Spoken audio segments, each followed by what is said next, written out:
sama kayo sa akin.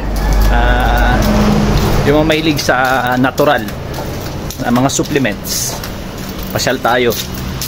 Punta tayo sa Balawan. Balawan is approximately 35 kilometers mula dito sa amin sa San Fernando. Kukuha ako ng honey, pure honey sa isang tropa. Isang nagkakalapate sa sa area ng Balawan o sa Balawan. Sa na yan, sa mga tao na yan o sa mga tropa na yan sa Balawan, nakatira sila sa mountainous area ng lugar nila. And during summer, ang isa sa kanilang livelihood ay yung mag-harvest o mag-hunt ng mga honeybees, yung wild honeybees. At ipapakita ko dito sa inyo sa video. Sorry, kakatawas ko lang na tumakbo, medyo voice pa. Ipapakita ko sa video yung mga nila, yung mga footage nila nung sila ay nangunguha ng honey.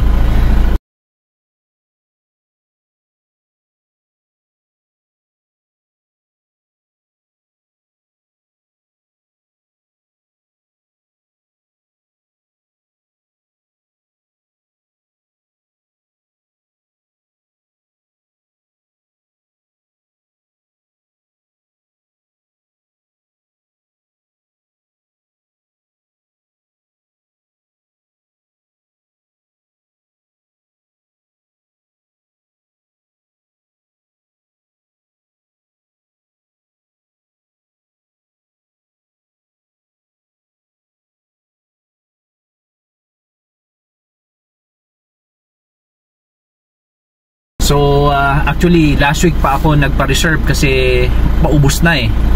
Pa-reserve ako ng I think 6 yata yung pina-reserve ko. So pick upin natin and i-share ko sa inyo yung itsura ng totoong honey. Okay? O sige, samahan niyo ako.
Okay, stop lang tayo saglit. Nagas lang tayo mga kabida. Ayan. So, eto, ko lang kayo. Bigyan ko ng konting background sa wild honey. Bayad lang. Wag na resibo. Bakit ang wild honey ay madalas nakikita natin ay post sa social media during summer? Bakit? Kung yan ay totoo wild honey kung totoo yan yung isang isang indication na pwede nyong gamitin na parameter para masabi na totoo na yung nagbebenta o yung binebenta niya ay totoong wild honey. Una, dapat lumalabas siya ng summer o nagbebenta sila during summer days. Bakit? Kasi po ang honey ay, especially mga wild honey, nakakagawa lang po sila ng honey during summer. Pag tag-ulan, hindi po sila active. Siyempre, mas sinisecure nila yung sarili nila against yung elements o yung ulan. So hindi sila nakakapaggawa ng pulot-pukyutan, ika nga. Yun po yung isang indication na ang honey ay ang wild honey hindi pa pwedeng ibenta ng ibang season other than summer or yung mga season na walang ulan. Like November, yan, pag wala ng ulan. Pero karamihan talaga ay summer. Ayan. Isang tip ko sa inyo. Marami pa, no? Marami pa kayong pwedeng kailangan malaman. Huwag din kayo magtitiwala dun sa mga nagbebenta na yung kanilang pinapakita na langgana o timba ay mayroong mga honeycomb. Huwag kayo maniniwala doon. Nanluloko yung mga yon. Hindi lahat ng may honeycomb yung binebenta nilang honey ay totoo. Okay? So mamaya tutuloy kayo kwentuhan kasi driving pa tayo. Nasa roughly 10 kilometers sa ating destination.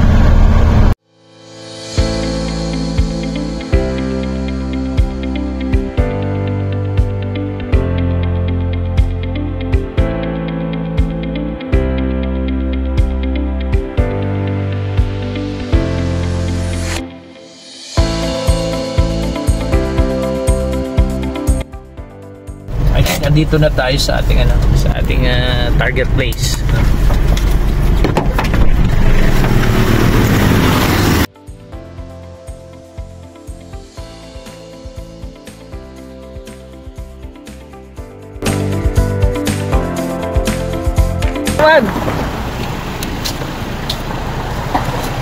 Interviewin ka ba sita? Iba-vlog ka.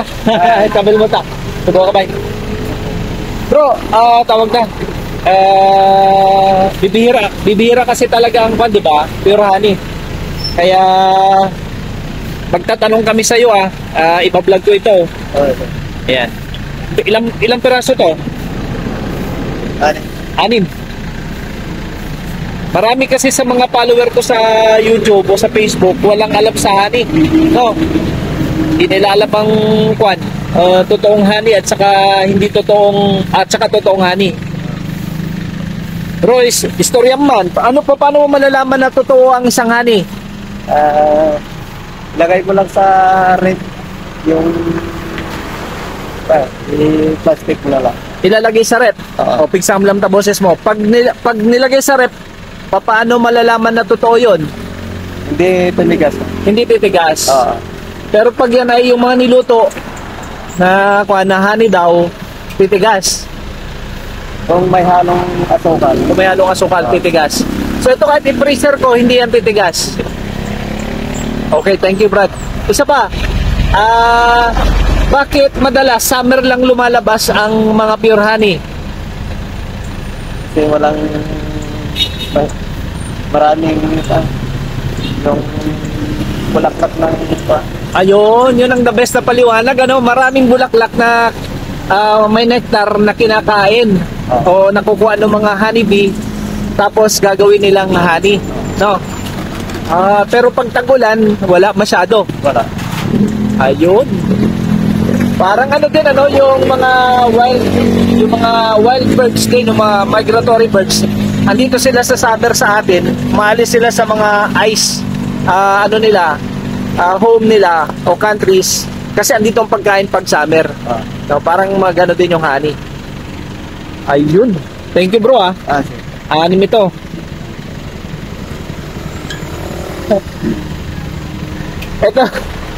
Itong kaibigan natin na to, nagkakalapati ka pa rin ba hanggang ngayon?